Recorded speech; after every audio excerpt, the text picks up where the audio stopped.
सबसे पहली बात ब्रह्मचारी को ये है कि किसी भी तरह से शास्त्र आज्ञा का उल्लंघन ना होने पाए किसी भी क्षेत्र पे। जैसे स्वाभाविक आकर्षण होता है पुरुष शरीर का स्त्री शरीर में, स्त्री शरीर का पुरुष शरीर में, और इस आकर्षण में यदि हम नजदीकीपन बनाए तो हम ब्रह्मचारी नहीं रह सकते हैं। जैसे किसी किसी के अन्य भी आकर्षण है, तो हमको अपनी मनोवृत्ति को देखना चाहिए कि काम संबंधी आकर्षण किधर है और उस दिशा से बचना चाहिए। क्योंकि ब्रह्मचर्य एक ऐसी अमोघ वस्तु है कि जो चिंतन मात्र से भी नष्ट हो सकती है। क्रिया प्रक्रिया संग ये तो आगे की बात हो गई। जैसे हम गाढ़ काम चिंतन में हो गए, हमारे अंदर एक मनोवाह नाड़ी है, वो नाड़ी मथानी समझिए। जैसे दूध को जमा कर दही किया गया और दही का जब मंथन किया गया तो उससे मक्खन घी निकलता है। ऐसे पूरे शरीर में, इस पांच भौतिक देह में कहीं भी देख लो, जैसे पित्त की थैली है और ऐसे ऐसे कहीं वीर की थैली नहीं है। ब्रह्मचर्य जो वीर है उसकी कहीं थैली नहीं है। वो पूरे रक्त को वो मनोवाह नाड़ी मथानी की तरह चिंतन से, जब आपका कामोत्तेजित चिंतन हुआ तो मंथन कर देगी। अब मंथन कर दिया तो फिर लघु शंका में, स्वप्न दोष में किसी न किसी तरह वो निकल जाए। अखंड ब्रह्मचारी जी के लिए चिंतन भी रोकना है, क्योंकि ध्यायतो विषयान, जहां हम विषयों का ध्यान किया तो संगस्तेषु उपजायते, उसमें आसक्ति पैदा होगी, फिर क्रियाएं आगे होने लगेंगी।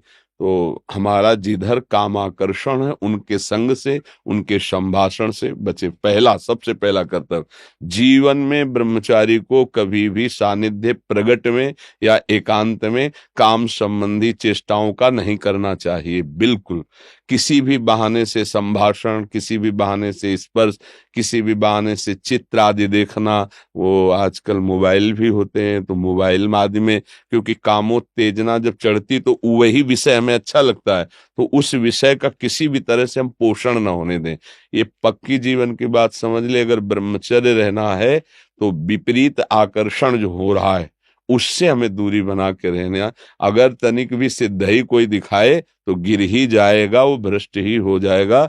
और जब ब्रह्मचर्य रहा जाता है तो उसको सुविधा माया देती है ब्रह्मचर्य नष्ट करने की, ये बैठालना चाहिए।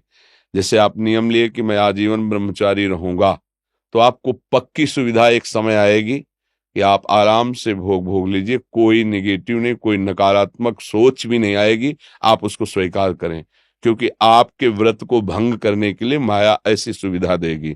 आपको ऐसी सेवा मिलेगी या आपकी ऐसी सेवा होगी। कई तरह के विधान पेश किए जाते हैं विपरीतता अंदर पैदा करके भ्रष्ट करने के। तो साधक जीवन भर इस बात से सावधान रहे यदि नैष्ठिक ब्रह्मचर्य।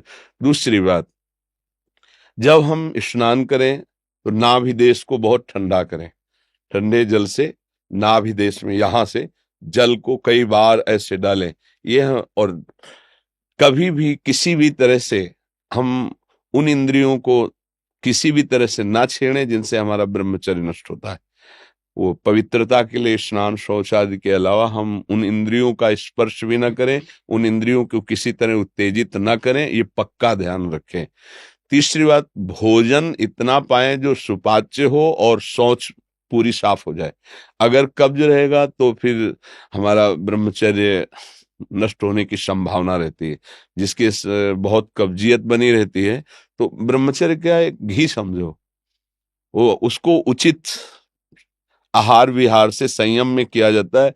और ब्रह्मचर्य को पुष्ट रखने के लिए कम से कम 48 मिनट बिना हिले डुले पद्मासन और सिद्धासन का अभ्यास करना चाहिए, मेरुदंड सीधी करके। पद्मासन लगाना जानते हो? सिद्धासन लगाना जानते हो? सिद्धासन, अभी तो ऐसे नहीं बताया जा सकता ना, क्योंकि वो क्रिया है उसमें। गुदा द्वार और मूत्रेंदी द्वार के बीच की जगह में बाएं पैर की एड़ी होनी चाहिए और मूत्रेंद्री के ऊपर दाहिने पैर की एड़ी ऐसे आती है, तब वो ऐसे सिद्धासन ऐसे होता है। ऐसे 48 मिनट बिना हिले डुले सिद्धासन और पद्मासन का अभ्यास करे, आहार शुद्ध रखे, तो ब्रह्मचर्य ऊर्ध्वरेता होता है। जो ब्रह्मचारी है उसका ऊर्ध्वगामी वीर हो जाता है, फिर वो अधोगामी नहीं होगा। यदि अधोगामी शुरू हो गया है तो ऊर्ध्वगामी करने में बहुत कष्टप्रद। अभी आपकी नवीन अवस्था है, बहुत बढ़िया अवसर है जीवन को ब्रह्ममय बनाने का।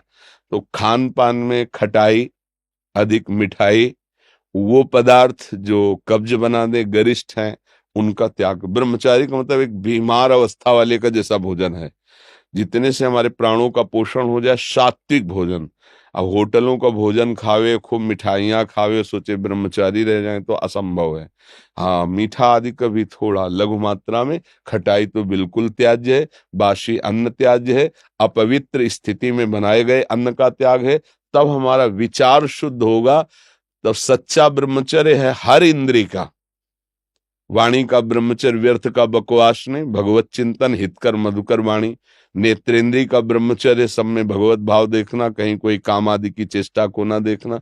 श्रवणेन्द्री का भगवत चर्चा सुनना, शास्त्र चर्चा सुनना, व्यर्थ की बातें ना सुनना। ऐसे हर इंद्री का ब्रह्मचर्य हो जाएगा। तो ब्रह्मचर्य का मतलब है ब्रह्म में ही स्थित महापुरुष।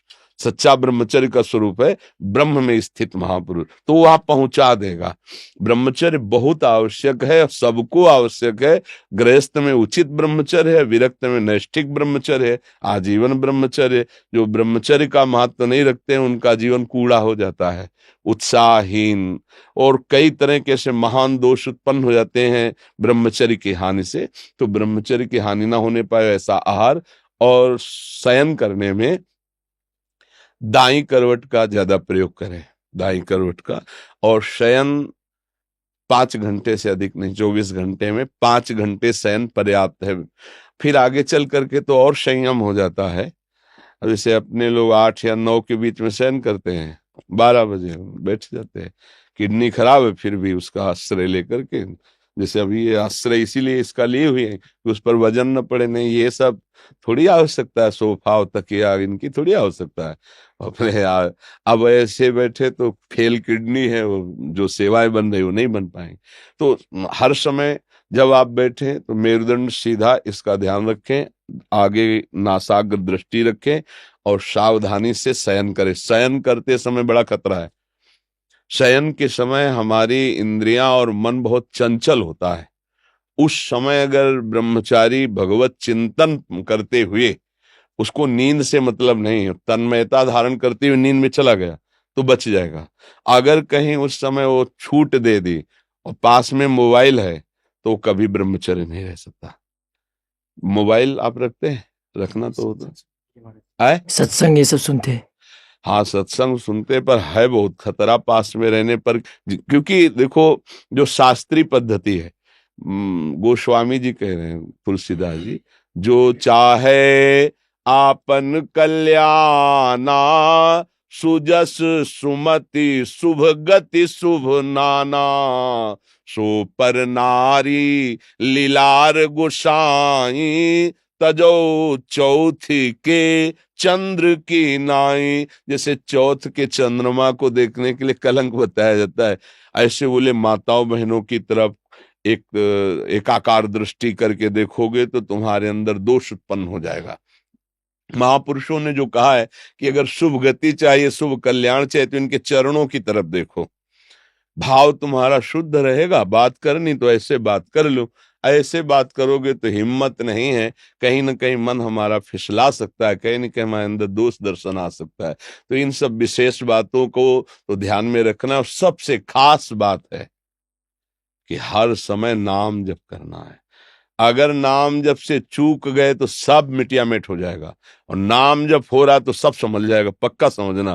क्योंकि भगवत चिंतन हो रहा है ना, नाम जप चल रहा है ना, वो सब संभाल लेगा, सब इंद्रियों को अंतर्मुख कर लेगा, सब समझ ले। भजन नहीं है तो फिर अध्यात्म को धारण करना कठिन है। वैसे अब क्या बताएं, ऐसा समय कि मोबाइल एक आवश्यक सामग्री सी बन गई है।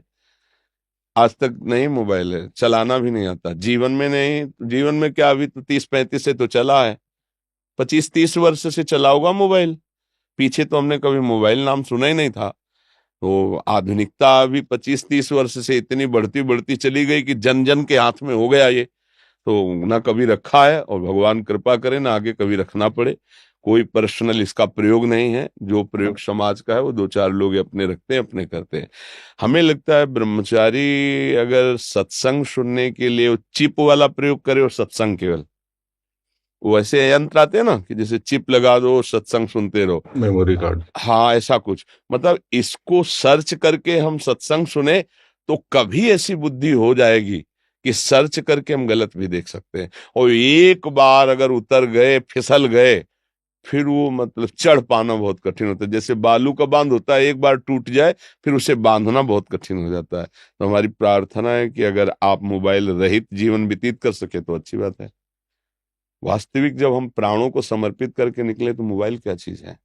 अगर सत्संग आपको सुनना है तो आप किसी भी भाई से मिलते तो है ही, समाज है तो वो यूट्यूब से आपके सत्संग को भर देगा, आप उसको सुन लिया। फिर आप नवीन भरवा लीजिए, यंत्र रखिए, पर मन को संभालने के लिए अगर ये कहीं भूल से ऐसा कुछ हो गया तो फिर बहुत ही, तो हमें लगता है साधक को तो सावधान रहना चाहिए।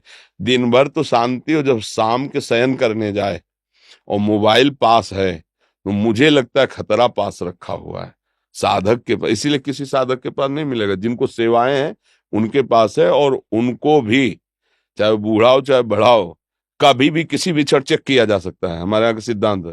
तो सबकी जांच है इसके, ऐसा नहीं कि तुम मनमानी जो कुछ चाहो सो कर सको। और भगवान की कृपा से उन्हीं को दिया गया है जिनकी कसौटी में कस करके जो पास हैं।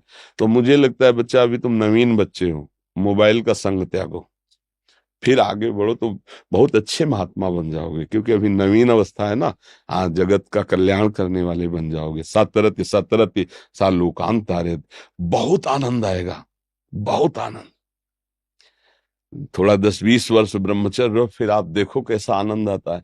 कोई भी सर्दी गर्मी बरसात मान अपमान दुख सुख छू नहीं पाता। हर कष्ट को सहने की सामर्थ्य ब्रह्मचारी के अंदर होती है। तो इसलिए नाम जप करो, और जो जो कहा है इसको फिर भरवा लेना किसी चिप आदि में, दोबारा सुन लेना, क्योंकि ये यूट्यूब में डाल देंगे तो इसको बार बार सुनना। हाँ, ब्रह्मचर्य के लिए ये बहुत आवश्यक है कि हम कोई किसी भी तरह इंद्री का दुलार न करें, किसी भी तरह हम ऐसा आहार न करें, किसी भी तरह हम ऐसा व्यवहार न करें, तो हमारा ब्रह्मचर्य पुष्ट हो जाएगा।